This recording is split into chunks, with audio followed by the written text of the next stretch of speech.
saadik seal liitlaste vahedega.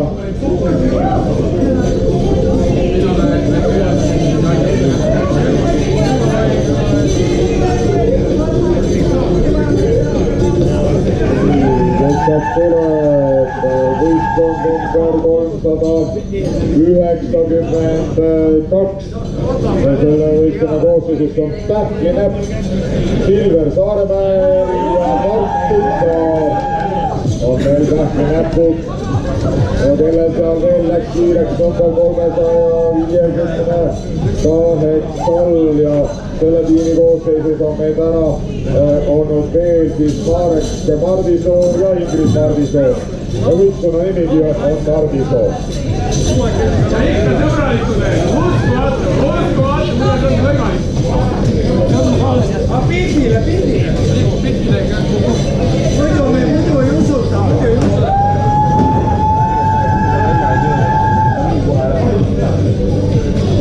Võistkond number 204 lõpetab distantsi ja see võistkond on meil Liina Reinsaar ja Indrek Kints.